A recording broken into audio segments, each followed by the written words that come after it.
महाभारत के दो ऐसे दासी पुत्र जो बेहद शक्तिशाली थे, लेकिन इन्होंने महाभारत के युद्ध में हिस्सा नहीं लिया। आखिर कौन थे ये दो शक्तिशाली दासी पुत्र? पहले नंबर पर कोई और नहीं बल्कि महात्मा विदुर हैं। दरअसल महाराज शांतनु से विवाह करने से पूर्व माता सत्यवती ने अपनी कुंवारी अवस्था में ऋषि पराशर के साथ समागम किया, जिससे उनको वेद व्यास नामक एक पुत्र की प्राप्ति हुई और आगे चलकर वेद व्यास से ही धृतराष्ट्र, पांडु और विदुर का जन्म हुआ। अब इसके पीछे भी एक दिलचस्प कहानी है।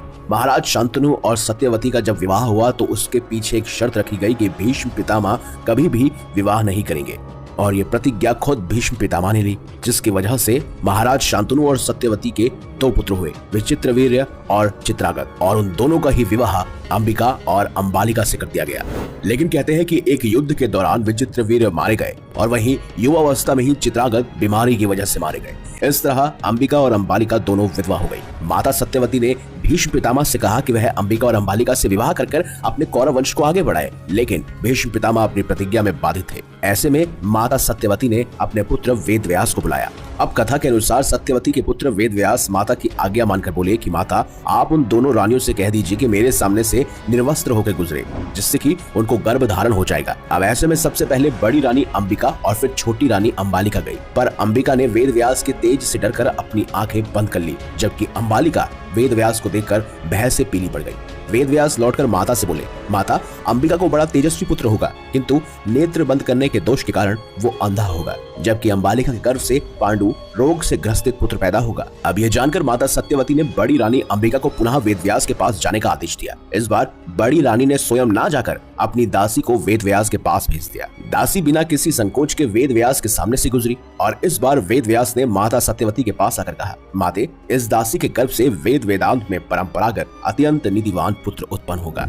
और इतना कहकर वेद व्यास तपस्या के लिए चले गए। अंबिका से धृतराष्ट्र की प्राप्ति हुई, अंबालिका से पांडु की और उस दासी से विदुर का जन्म हुआ, लेकिन फिर भी उन्हें कौरव कहा जाने लगा। कहते हैं जब महाभारत का युद्ध होने वाला था तब उस समय विदुर ने भी कई बार धृतराष्ट्र साथ ही कौरवों को समझाने की कोशिश की थी कि वह सुलह का रास्ता अपना ले, लेकिन फिर भी युद्ध हुआ। तो ऐसे में उन्होंने किसी भी पक्ष का साथ देने का मनाही की और महाभारत के युद्ध में हिस्सा नहीं लिया, क्योंकि उनका मानना था कि समस्या का समाधान युद्ध से नहीं बल्कि बुद्धिमता से होना चाहिए।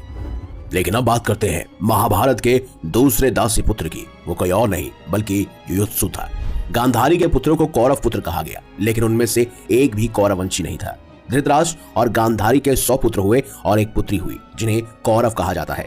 दरअसल गांधारी ने भगवान शिव से पुत्रवती होने का वरदान प्राप्त कर लिया था। इस वरदान के चलते ही गांधारी को 100 पुत्र और एक पुत्री होनी थी, लेकिन उन्हें बहुत समय से पुत्र प्राप्त नहीं हो रहे थे। तो ऐसे में वेद व्यास जी द्वारा 2 वर्ष बाद कुंडों की सहायता से उन्हें 100 पुत्र और एक पुत्री की प्राप्ति हुई। साथ ही उनकी पुत्री का नाम दुश्शाला था। कहते हैं गांधारी जब गर्भवती थी तब धृतराष्ट्र की सेवा आदि कार्य करने के लिए एक वणिक वर्ग की दासी रखी गई। धृतराष्ट्र ने उस दासी के साथ समागम किया और समागम के कारण दासी भी गर्भवती हो गई। उस दासी से एक पुत्र उत्पन्न हुआ जिसका नाम युयुत्सु रखा गया। युयुत्सु एक धर्मात्मा था, इसीलिए दुर्योधन की अनुचित चेष्टाओं को बिल्कुल पसंद नहीं करता था और साथ ही अपने सभी कौरव भाइयों का विरोध भी करता था। इस कारण दुर्योधन और उसके अन्य भाई उसको महत्व नहीं देते थे और उसका हमेशा हास्य उड़ाते थे। युयुत्सु ने महाभारत युद्ध रोकने का अपने स्तर पर बहुत प्रयास किया, लेकिन उसकी एक नहीं चली। जब युद्ध प्रारंभ हुआ तो पहले तो वह कौरवों की ओर था, लेकिन युधिष्ठिर के कहने पर उन्होंने ऐन मौके पर अपना पाला बदल लिया और अपने खेमे में आने के बाद युधिष्ठिर ने एक विशेष रणनीति के तहत युयुत्सु को सीधे युद्ध के मैदान में नहीं उतारा, बल्कि एक महत्वपूर्ण कार्य सौंपा। युधिष्ठिर ने उनकी योग्यता को देखते हुए उसे योद्धाओं के लिए हथियारों और रसद की आपूर्ति व्यवस्था का प्रबंधन देखने के लिए नियुक्त किया। कहते हैं युयुत्सु ने भी अपने बड़े भाई युधिष्ठिर की बातों को माना और अपने इस दायित्व को बड़ी जिम्मेदारी के साथ निभाया और अभावों के बावजूद पांडव पक्ष को हथियारों और रसद की कमी नहीं होने दी। सभी पांडव भाई ये भी जानते थे कि अगर युयुत्सु को रणभूमि में उतारा गया तो कहीं न कहीं कौरव सबसे पहले युयुत्सु का ही वध करेंगे और वो चाहते थे कि युयुत्सु धर्म की तरफ है, इसलिए उसका वध ना हो। आपका क्या मानना है कमेंट बॉक्स में हमें अवश्य बताएं। अगर आपको ये वीडियो अच्छी लगी है तो इसे लाइक कीजिए, हमारे चैनल को सब्सक्राइब कीजिए और ज्यादा से ज्यादा शेयर भी कीजिए। तो मिलेंगे अगली बार एक नई खास वीडियो के साथ, तब तक देखते रहिए।